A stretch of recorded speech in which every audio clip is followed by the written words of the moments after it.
Hello, everyone. Welcome to Cancer season. We have Anastasiia here as our astrological guide, and Christine here as our human design guide. And Lois and I are along for the ride and get to see what fits together and how these events for the coming 4 weeks might influence individuals and how they respond in the world. So thank you all for coming together again. And Anastasiia, I'm going to turn it over to you. Yeah, thank you, and hello to everyone. So we are really entering into some big stage for entire Earth, I think, because something significant is happening in the sky, and not just for this season, but for the shape of years ahead. Because for the first time in decades, all three outer planets, that's Uranus, Neptune, and Uranus, they're entering masculine signs. So Pluto is in Aquarius, Neptune in Aries, and Uranus enters Gemini in July. So that's the last shift, and in addition, Saturn has also entered Aries. So this is a major energetic shift. And I would like to expand and talk about this because in recent years, these planets, they move really slow, and these planets have stayed in feminine sides, and they brought themes of introspection, integration, emotional processing. They were not that, they did act, but not that aggressively. And masculine signs, Aries, Gemini, and Aquarius are active. They're initiating. They're outward oriented, and they correspond to fire and air, not water and earth as previously. And for the big outer planets, they have an impact on the whole world. So we will see that Aries pushes forward with action and urgency. Gemini moves quickly with ideas and words, and Aquarius drives innovation, systems, disruption. So these signs don't wait, they initiate. So the entire world is going to initiate something. These planets want to solve, lead, invent, accelerate, speed up, and when they act as a trio, this really is such a volatile moment. Uh, but it's important also to understand that it's not a permanent configuration for now, not yet. Because in the coming month, some of these planets, actually all of these planets, will retrograde and briefly return. Some will return to the other signs, others will not, but still. And only starting in early 2026, they will settle fully in these masculine signs. But then they will settle for nearly 7 years. So it's really a long period. And that means that the next 3, 4 months are like a rehearsal. Remember, we talked in June that June was a kind of a rehearsal for Jupiter and Saturn for the coming year. And now we have a much bigger and much more important trial window for minimum 7 years. So what we experience now and what we will experience in July, August, September is a preview of the tone that may define global energy for the rest of the decade. So it's a really, really important thing that happens here. And because the coming months are so important, and because we have this summer solstice on the 20th of June, so the summer solstice opens a quarter, uh, the time period of 3 months. And in this quarter, we have this trial period. I thought it could be interesting to look at the summer solstice chart from a mundane level, from mundane astrology. I cast this chart for Washington, D.C. And because Washington still functions as a kind of symbolic center of global power, this chart may reflect both national and global dynamics. So it offers a picture of what might be unfolding. not just for the United States, but for the entire world. So I will probably dive into it. If Christine, do you have anything to add about this big transformation and big transit period that we have? Yeah. Yeah, absolutely. Actually, when, prompted by you to look at these outer planets, I was kind of diving into what that meant in the close term. And so it's interesting to me that all of these planets are in what I would consider active gates. Like, so Pluto's in right now in gate 41 in human design, which is literally the start codon in a genetic, these also correspond to our genes, and this gate is the start codon of a new sequence essentially, right? And so gate 41, we've known this, Pluto's been in this space for a while. We are at the beginning of something big, right? And this would be reflected again in this starting energy. And this gate is called contraction, right? So it really is this birthing energy of pushing out something new.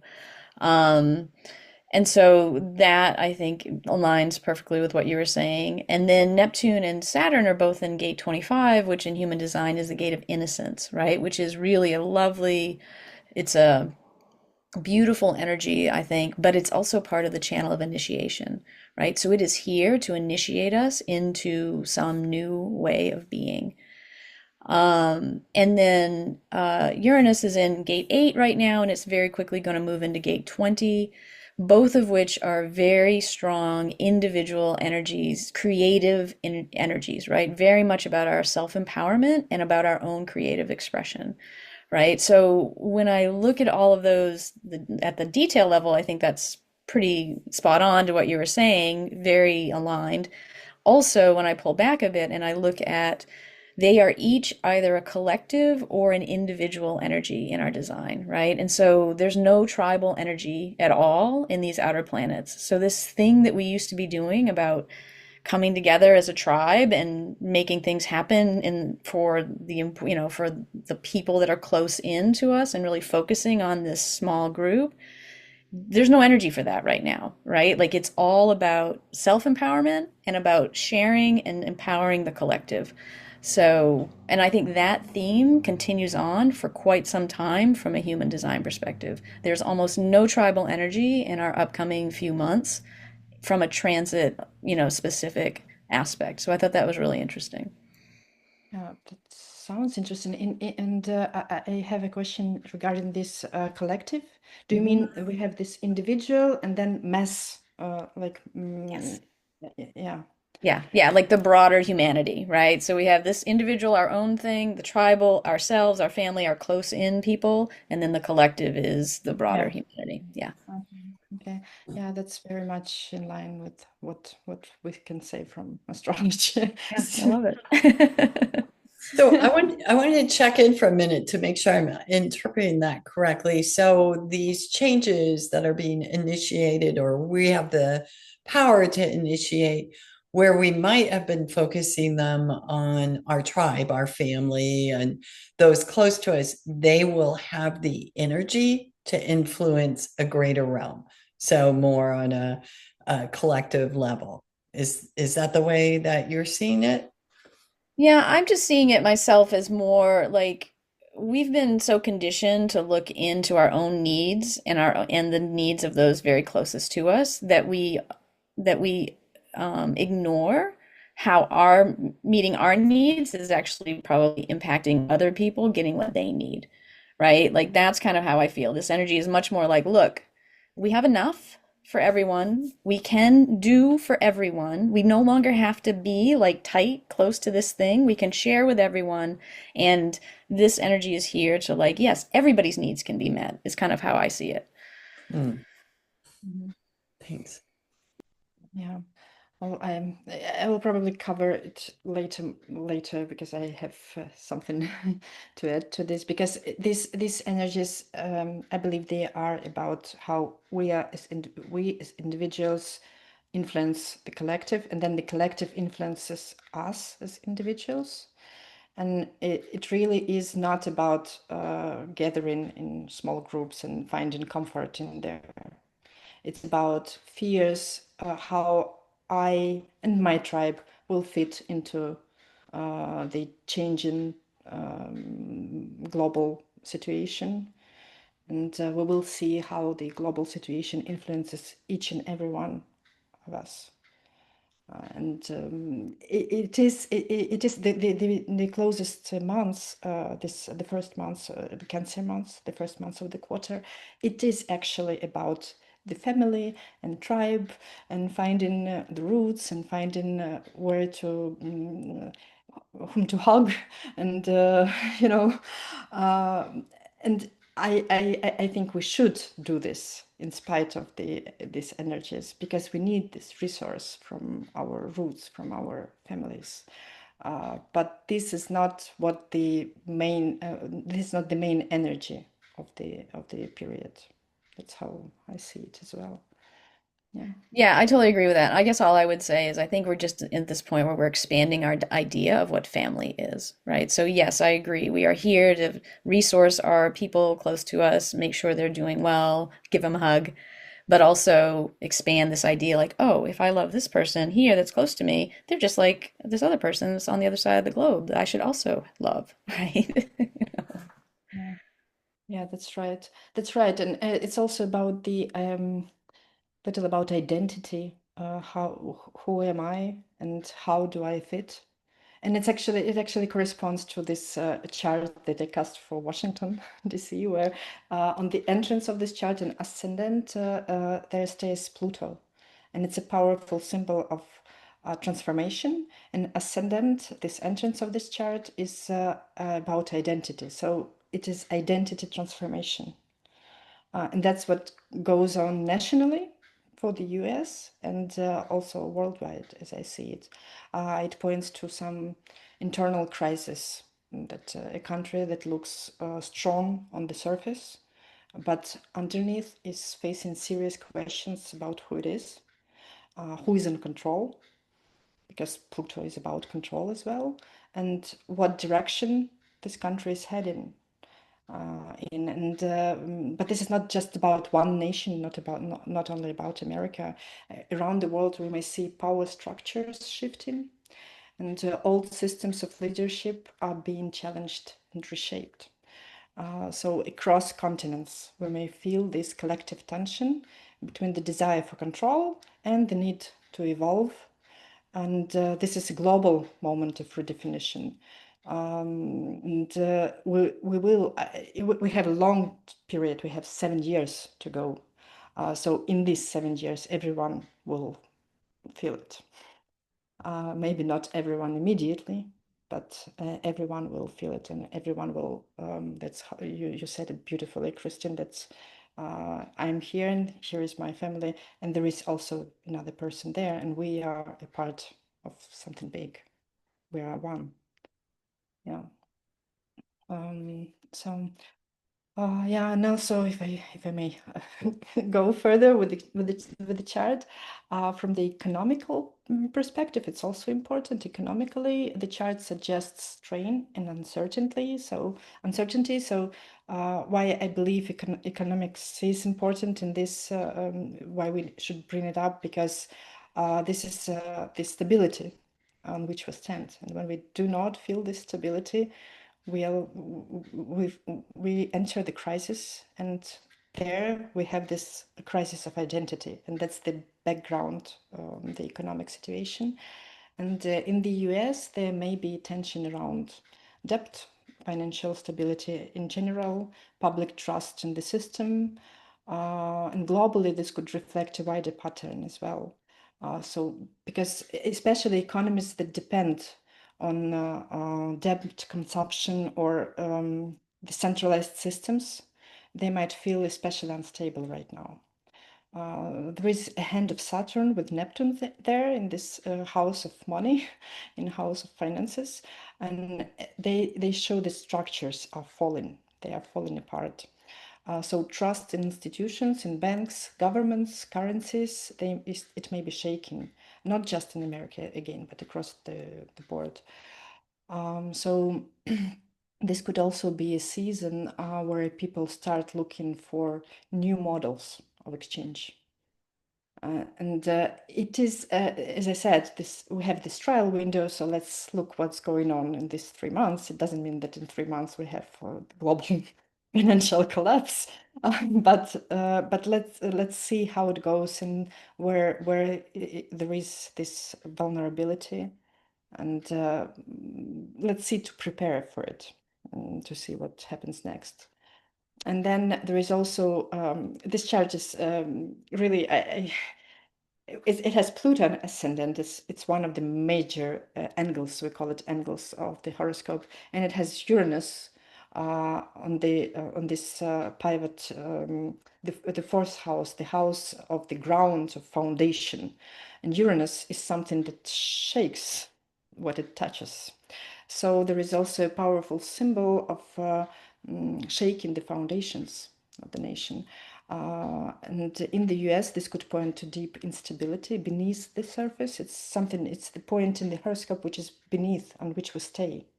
So whether that's in land, infrastructure, food systems, cultural identity, all our roots, they are really shaken.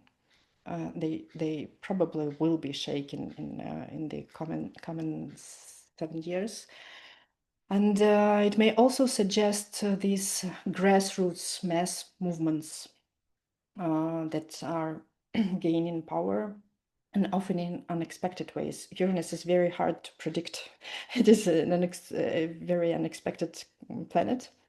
And the same holds true worldwide. What's happening at the local level in small towns and rural areas and these overlooked communities, it could rise up and reshape national or even global conversations. It's just so important how we understand ourselves, because we have a voice right now. And we are entering this time where change starts from the ground, not the top. The top continues to press, but probably something important will start from the ground. That is why I also believe that it is so important that what each of us does individually, because this will have an impact. That's this effect of butterfly. I don't know if you say it this way, and that's the period of this butterfly effect. And then the US enters also this season with a strong desire to lead, to protect and be seen and have this influence. There is this confidence, pride, and it is ready to act quite boldly. So, because this chart doesn't show hesitation, it shows a country that wants to shape the agenda, both at home and in the world.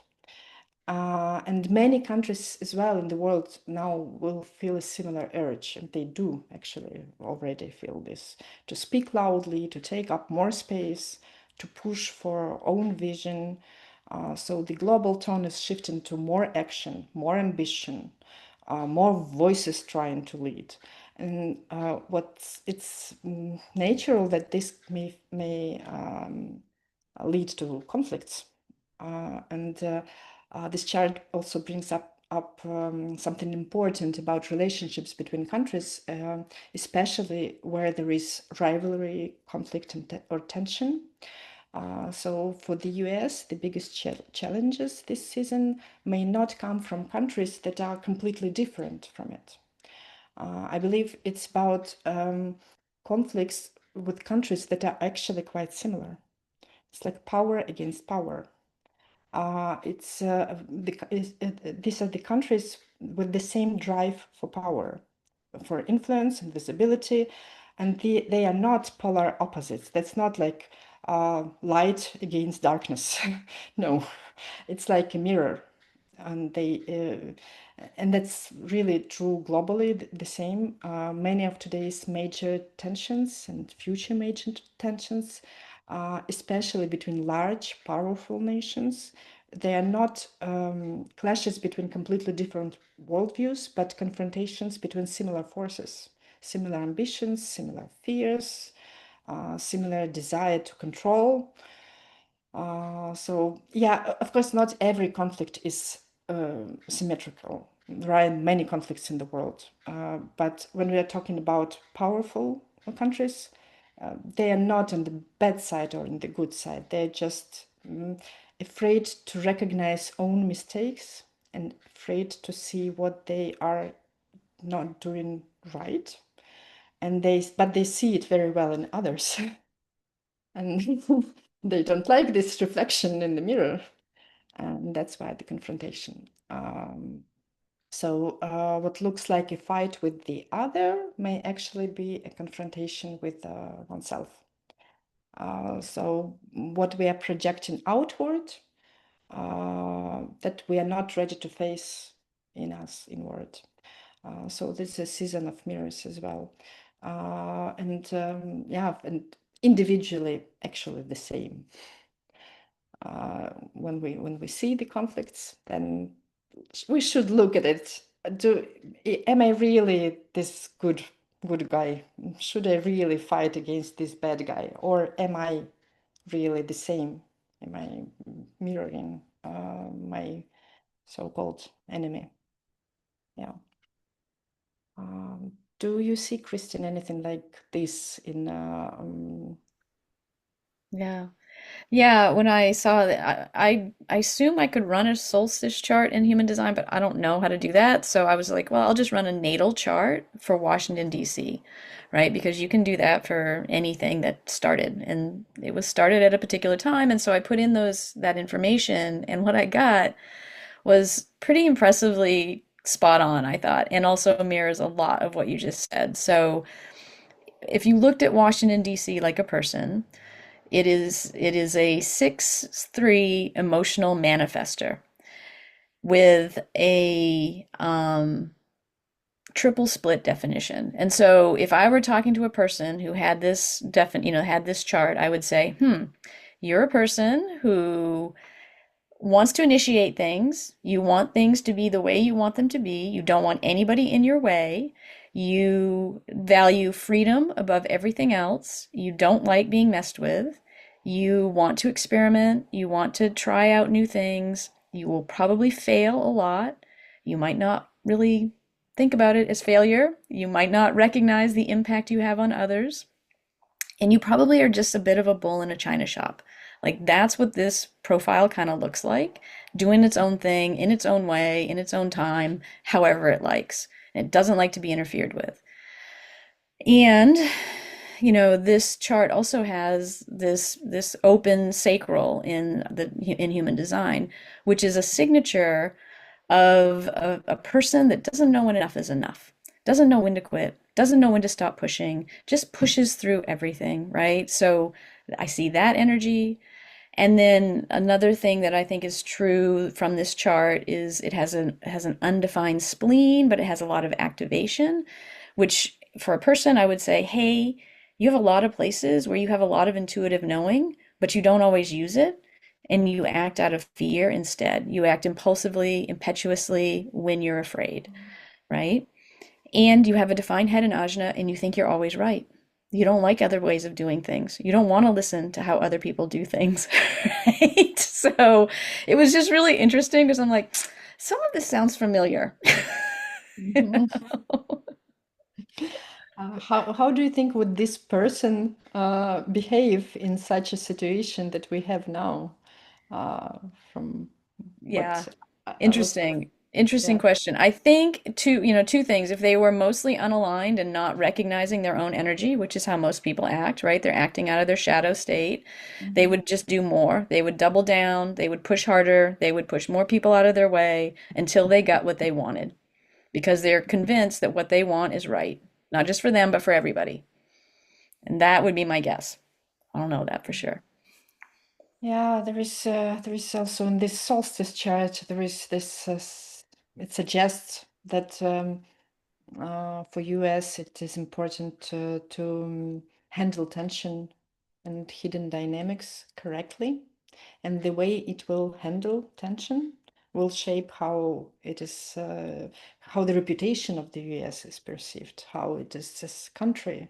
And from what you are telling, that's quite an impulsive yeah, person, which is not easy to.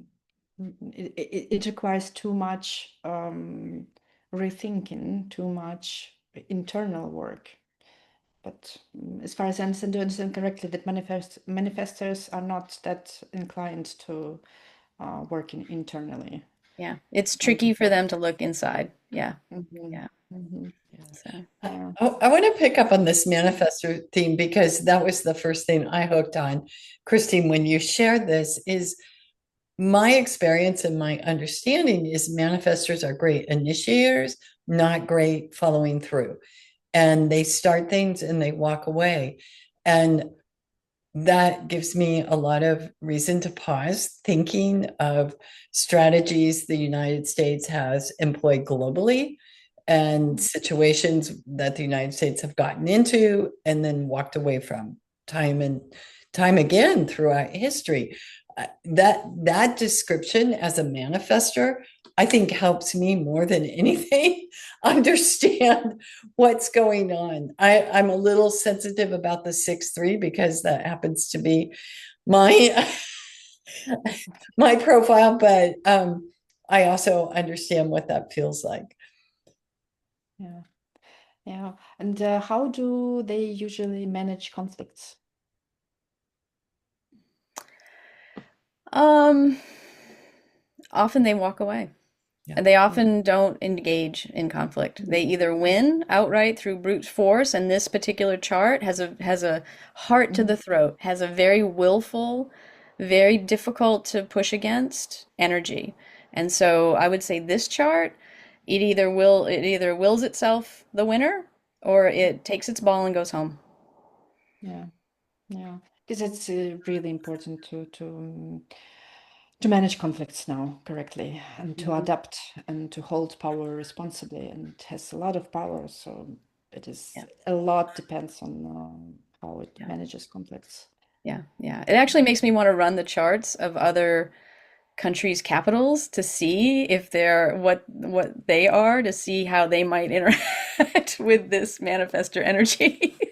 It's interesting, but you took the chart of the capital, right? Not of the country, You not know, of I the. just looked at Washington, D.C. Yes. Uh-huh. Yeah. It's also interesting too because astrologers mostly look at independence, Declaration of Independence of the US. Yes, that's Yeah, true. it's Yeah. also it also works very well, Yeah. but it's similar.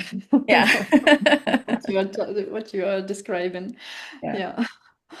Yeah. So yeah, in summary, leadership is being reshaped, right? Not just in the US, but everywhere. Financial systems are under real stress, and many may no longer function as they used to. I also can make a guess that some are really something on which we relied for many years, for decades, may go away and it will disappear and we will have something new. I don't know yet what exactly, but these financial systems should be changing. And pressure is rising from below. This is also important from people, from land, from societies. So it's kind of a revolutionary idea here. And global relationships, especially international conflicts, may reflect more about those who are attacking and show us more about those who are attacking than about those who are attacked. So those who engage in conflicts and are the first to start the conflicts are most probably the ones to blame and not to blame, but to have to carry all the responsibility for the conflict. It will not do them probably good because when you fight with the mirror, it it breaks and you have these pieces of the mirror that can hurt. So that's really not a good idea to start any conflicts at the moment. And yeah, and as you said, this manifestor thing Perhaps it will be it will the way if the US starts the conflict that or engages in the conflict that it will not take responsibility and it will just walk away. This will have not only global impact but also the impact on the US. That's like this mirror breaks and it shoots back. And also in many ways, the transformations, they are happening much faster now and more openly now.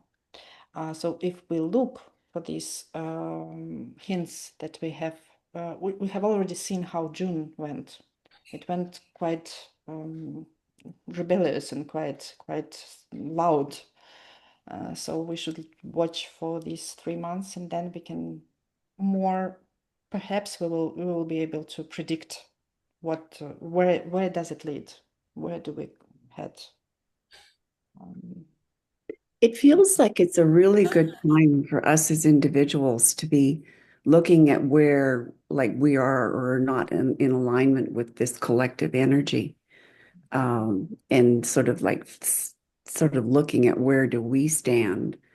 And it also just, as you've been sharing, is looking at sort of the direction that things have been going and needing to look at this new direction, and rather than getting caught up in the what was, is what can be.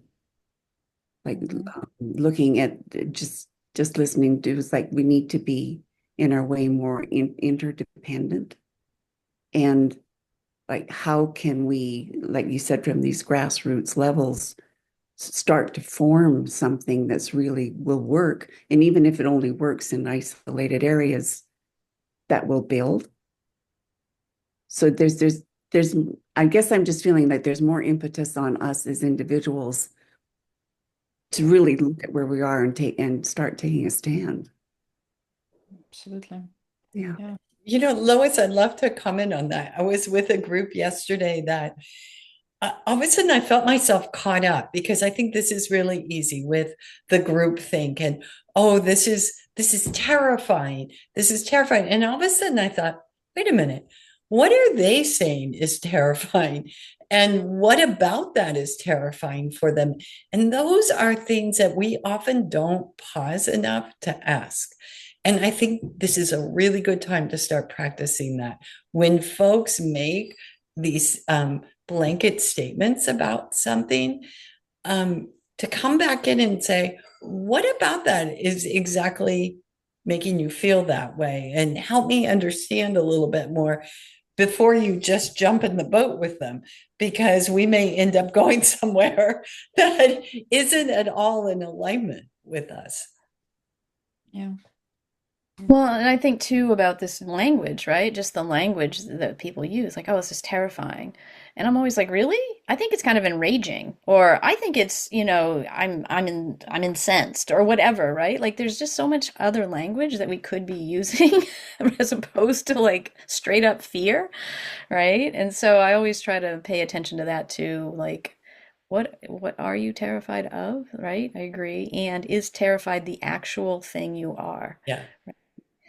And I think too, like what you're saying and what you're saying, Lois, also is this thing about it goes back to this empowering individual energy and collective energy that's here for us, right? Like we are now shedding that thing about what everybody else is doing, right? That's tribal, like how we used to do it, how everybody else is doing it, what's expected of us, like all of that, like tradition, all of that stuff from a human design standpoint, it's not on offer anymore right now, right? All of it is about how are you yourself going to impact your own life, empower your own life, and then by that example, allow other people to empower themselves, right? And so I totally agree with what you're saying, like, and the energy is here to support that. Yeah, and I think what you're talking about partly is also about emotional growth, emotional intellect, emotional education. We do not know how to name these emotions we feel, and it's really time to do it. It's really time to to learn this. And it is time for us individually to grow as well. But this growth comes with responsibility and some discipline, some control, and education. That what I believe is extremely important at the moment, especially in the world where we do not already know if we are seeing an AI generated video or not. Our emotional and intellectual, mental and intellect is absolutely important. And yeah, it really is perfect period to grow. And if we remember that the change begins under the surface as well as in us under the surface, we may not control the outer world, but we can learn to listen to our inner one and then speak and act from the heart and name all the emotions correctly and then find out what we are doing. Yeah. I think something that really supports what you're saying there from a human design perspective is this North Node shift, right? So in astrology, that node is in, Pisces right now for whatever, 18 months, I think it is, right? But inside of that space in human design, there are each gate lives inside of that space. And so the node actually shifts gates along that path. And so it just shifted gates into gate 22, which is grace. Right. And so I really think about this North Node as being this place that we're going to, this learning path that we're all on. And in this, next, I think it's like a month and a half or so that it lives in grace. It is really a space for us to give ourselves and others grace as we're learning, right? To be gracious about this thing that we haven't been very gracious about for quite some time around being perfect in our ideology, right? Like if we're liberal, we have to do things X, Y, and Z way. And if we don't, well, we're out of the tribe, right? And so I really think, or the opposite, or conservative or whatever, right? This thing that we've been doing to each other has a real space to like ease off of each other in this graciousness period, in this North Node, as it's like, cool, why don't we just give each other a pause and a break? Right? And it coincides with at the beginning of this Cancer season, we're moving into a different eighth of the human design mandala, which is based in the mountain trigram. Mountain being all about stillness and introspection and quiet, right? We're in this real energetic, quiet space for a little bit. So I'm hoping that maybe those two things together give us more breathing room than we feel like we've had for a while. Yeah, hopefully, when the outer world is exploding, it's not easy to keep your inner peace. But I just wanted to, when you were talking, I just thought, okay, now we can say that we can end our conversation because you said everything we need to know. Oh, yeah, truly, because this next month it starts on the June 20th and ends on 21st, I guess, of July. It's the Cancer season, and it's all about it. It's about this grace, and it's about moving with the moon and with our emotions and with our internal peace. As the sun enters Cancer, it comes under the rulership of the moon, and it's the planet of emotion. It's the planet of our subconsciousness. Subconsciousness. It's the planet of rhythm and change, and and it moves so fast. It changes signs every 2.5 days. So we will have these tides, of shifting moods, changing needs, deep emotions and shallow emotions, and it will be different, and it's perfect time to observe what you feel. It's just perfect, and it's the season of a heightened sensitivity, of emotional honesty and inner navigation. So that aligns beautifully with the idea of this North Node shades. Yeah, and to navigate it well, to really use this month for inner growth. I believe it's a good idea to watch the moon phases and follow the moon, its rhythm, noticing how her phases mirror our inner state. It is really a perfect time to begin tracking your inner rhythms if you didn't start yet. Um, because the moon, it has a cycle, and it is quite predictable. It's not predictable how you will feel when it moves, but it is predictable. You know how it goes. That it grows from new moon to full moon, and then it wanes, yeah, from full moon to new moon. So by observing this journey, we may begin to understand our own patterns more deeply and live with a greater alignment. Yeah.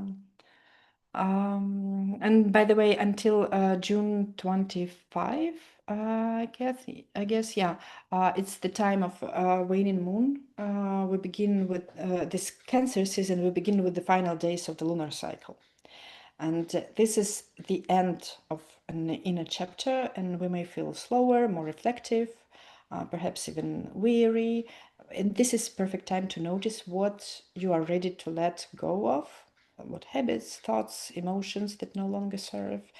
And this is a great time to begin this quiet practice and then have it for the month. Observe how your energy shifts every few days.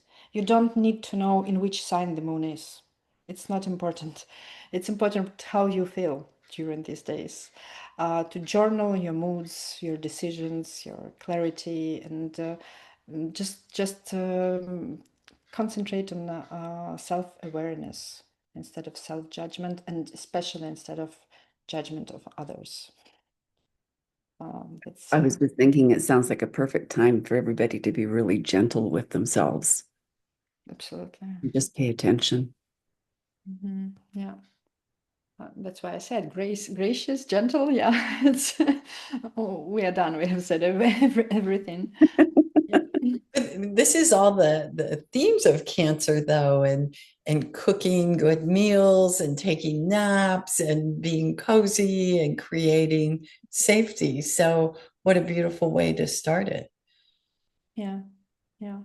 And speaking of starting, we have a new moon on June 25, and it's not that bad.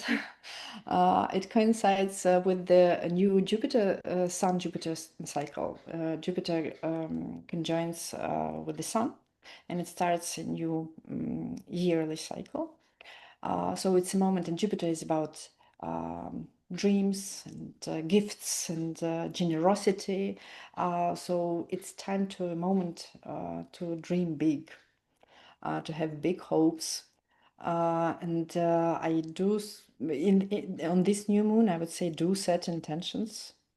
Don't miss the day. This is a time to plant these emotional seeds with care and trust. And don't expect that these intentions realize in 1 month or in 2 weeks. It will take longer, maybe a few months, maybe some. You can look at what happens in 9 months. 9 months period is important for what we intend to do to start in the Cancer season. But dream big. There is this Saturn overlooking on the Jupiter. So we have big dreams and we have a lot of control.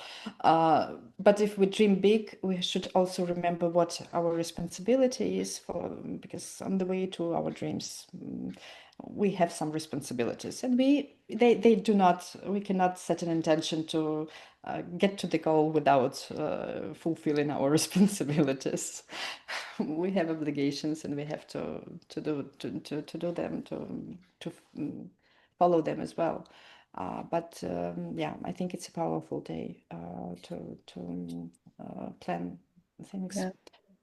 Yeah, I agree. I think it's interesting because the new moon that day on the 25th is in, like you said, that it's conjunct the sun, I guess is how you would say it in astrology, right? And so they're in the same human design gate, gate 52, which is the gate of stillness, right? It is, we've talked about it in Lauren and Lois and I talked about it.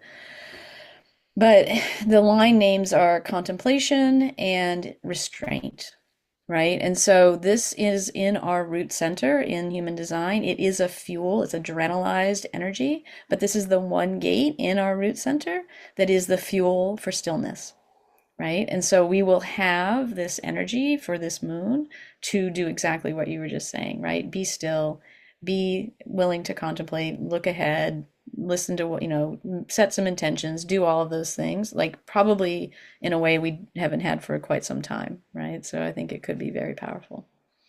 Mm-hmm. Yeah. I think so too. And then we have I like it that after the new moon, we have a few days till July 2nd. It's the first quarter moon. And then the sun will make a sextile with Mars. And Mars will finally it gets out of Leo and goes to Virgo. It is not so fiery. It is not so like a storm anymore. So this is time to take actions gently but effectively. And we may feel even growing desire to organize, to clean, to begin, to implement, to fix everything. So it's quite a good week. Mars brings energy to detail, to repair, to quite precision. So instead of trying to control everything, you set an intention on the 25th and then fix what you can reach. Refine your routines. Act with clarity.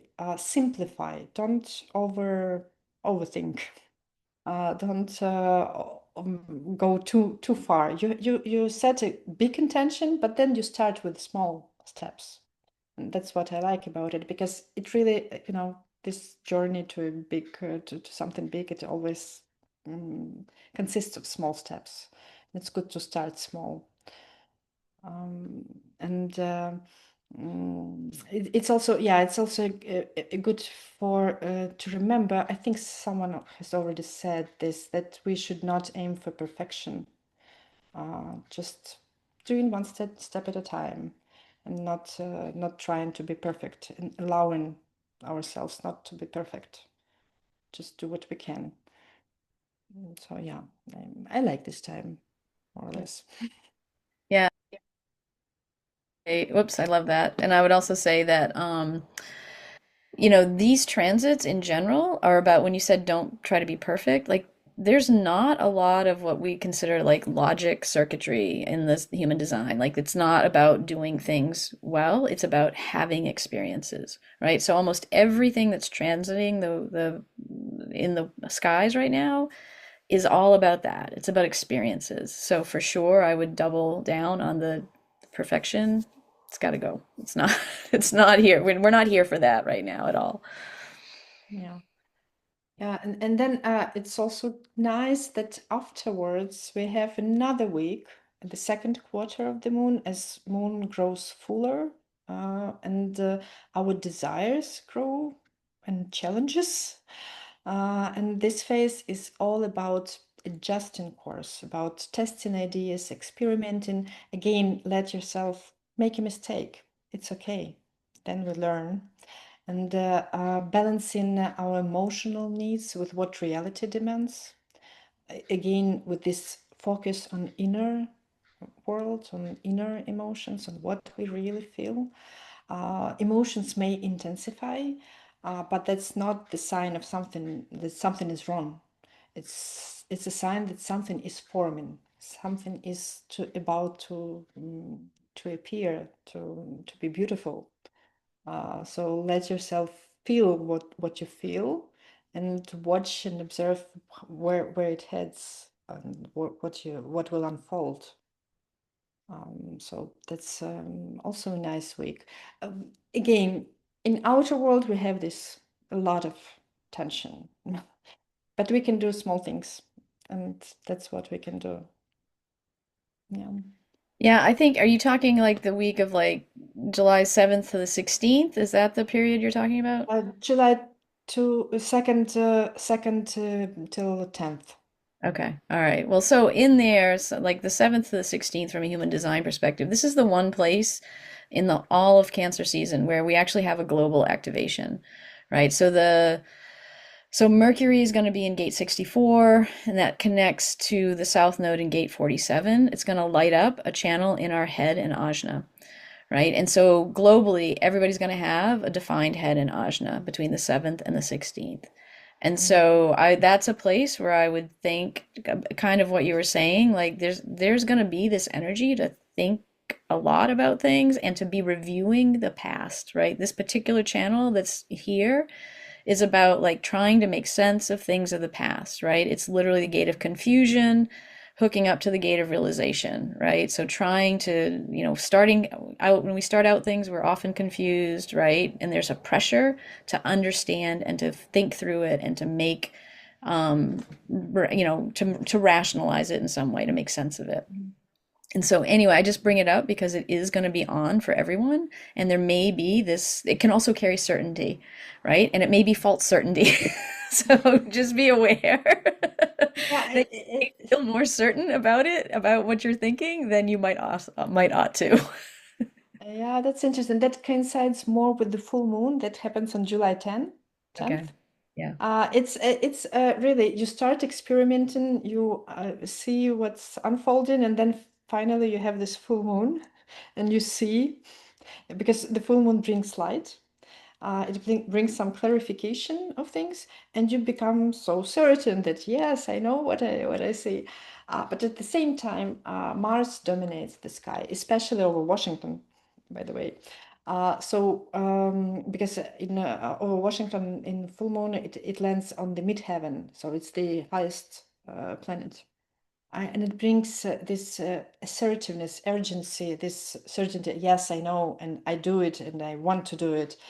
And at the same time, so we have this light from full moon, we have this assertiveness from Mars, and at the same time, Saturn stations retrograde. Saturn is a slow planet, but when it stations retrograde, it's absolutely, it just stands there. It's slowing everything down, and it draws our attention to what is not working. So probably this lunation will show us, it will light up the conflict, the pressure, and show us and reveal what, if we have gone too far or not too far enough. It will show us the mistakes, and that's why we will go and think about the past, and I will have to make the revision. So this corresponds very well with what you are saying. And the full moon, it's not only one day. It always sets a tone for the next 2 weeks, minimum. So that is very much in correspondence. And it's also a turning point of the month, I believe, because at first we set intentions, then we start small, then we start doing and experimenting, and finally we see what big mistakes we've made, and where we've arrived, and what we should correct, because the Saturn, its lessons are, remember that you need discipline. Remember that you need to do everything in a good structure, and understand your boundaries. There may be a question of boundaries, of the borders, if we speak of the country. So in July, there is this question of where our borders are individually and nationwide as well. So yeah. Lois, are you paying attention to that up in Canada? Just checking. Will you move the border? No. No. Yeah, and then we're going closer to the end, and we have this waning moon after the full moon. And the days after the full moon are for is the course correction again. We see the mistakes and then we correct the course. We see better because the moon has showed us what we should see. And we see what works and what doesn't. But during these days, these days could be quite good, and they hopefully will be for most of us. But we should look at this square between Venus and Mars. We have a square between Venus and Mars up until the end of July. And up until the end of the season, it will become exact. So it is the strongest moment from approximately July 10th till July 23rd. This is a tense and stories between desire, Venus, and direction, Mars. There may also be a conflict between wanting connection, which is Venus, and needing control or efficiency, which is Mars. So I want to be good for everyone, that is Venus, but I want to be efficient, that is Mars. So it's not very, I mean, it may stir some relationships and personal relationships, especially between in pairs, between partners. It's not that bad, but there is a risk of miscommunication, of this frustration between emotional needs and practical demands. And some of us may have this passionate energy that's hard to channel smoothly.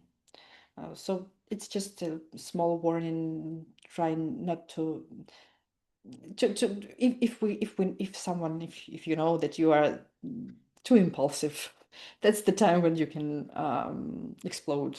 So be careful. And that corresponds to the gate you have already mentioned, Christian, right? That's till July 17th, right? Yeah, it just changed. Is in July 17th and July 16th. It's Mars is in this gate of confusion, this 64, this head gate, right? But then on the 17th, it transfers out to the other actual side of that gate to realization, actually. So it would be interesting to see, that energy shift in Mars from like pressure and confusion to like, oh, I think I get this thing now, maybe. Perfect. Yeah, and then we come to this closing of the cycle of the Cancer season, July 17th till July 21st. As the Sun prepares to enter Leo, these are the last degrees of Cancer. And here we are moving out of lunar rulership, solar, because when the Sun moves to Leo, nobody rules over the Sun. The Sun knows what to do. That's a very conscious period, hopefully. But it is interesting that moon rules. The moon rules Cancer. The sun rules Leo, and they go one after another. And it means that the moon, it prepares us. Subconsciousness prepares us to be conscious. So the better we live through this season of the moon, the better we follow our emotions and observe them, and the more we stay connected to our inner tides, the better we will feel ourselves in August. The better we will act in August. The more conscious we will be in the next season, the Leo season. So I believe we should. That's the main idea: to be gentle to oneself, to stay tuned to one's body and emotions now, so that when the Sun enters Leo later in July, will be ready to lead with heart, not ego, because the Sun in Leo, it's about ego. It's about pushing what I want. So to act with this coherence that we are striving for later, we need to observe now. We need to pay very, very close attention to our inner cycle and our inner emotions. So that's basically it. I think we always forget that all of these, each season just prepares us for the next.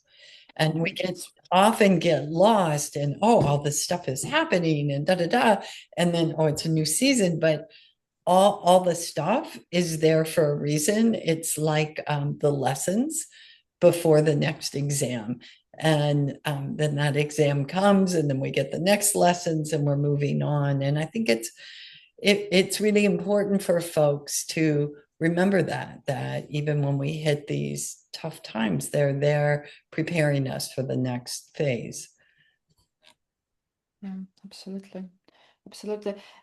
It's just that this season is interesting because remember I said that when the sun was in Taurus, Venus was the ruler. Then we looked, okay, where is Venus? One or two signs. Then Mercury ruled Gemini, and then where is Mercury? One or two signs. But the moon is so fast. The moon is so fast changing that you cannot even forecast. You can, but it will last for too long of a time. But it is one of the most important. It's much more important than Venus and Mercury, and it's a perfect start. If we didn't start earlier, it's perfect perfect time to start observing and to prepare for the next season. There is in astrology, there is a legend, or I don't know if it's true or not, but there is this world horoscope, the horoscope of the beginning of the world. And its ascendant is in Cancer. So it's the start, it started when the sun, when the Cancer was rising. So it's kind of a start of the year. And besides, we have the summer solstice. That's also about the turning point of the year. So yeah, we move from one season to another season, and but somebody needs to start somewhere. Why not now? Yeah.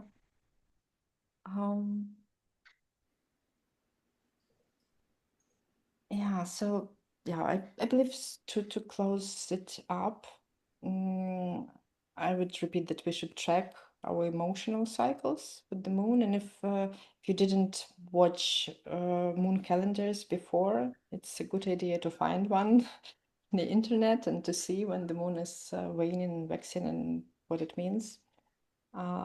We should not fight structure because Saturn, it requires structure. It can be of support this time if we approach it correctly.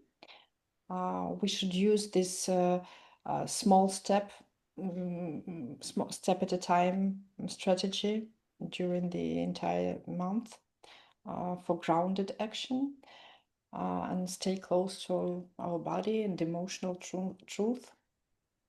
As things speed up because the world goes crazy, and the more we are in tune now, the more clarity we will have later, and it will be easier to accept everything that's going on, what we cannot change.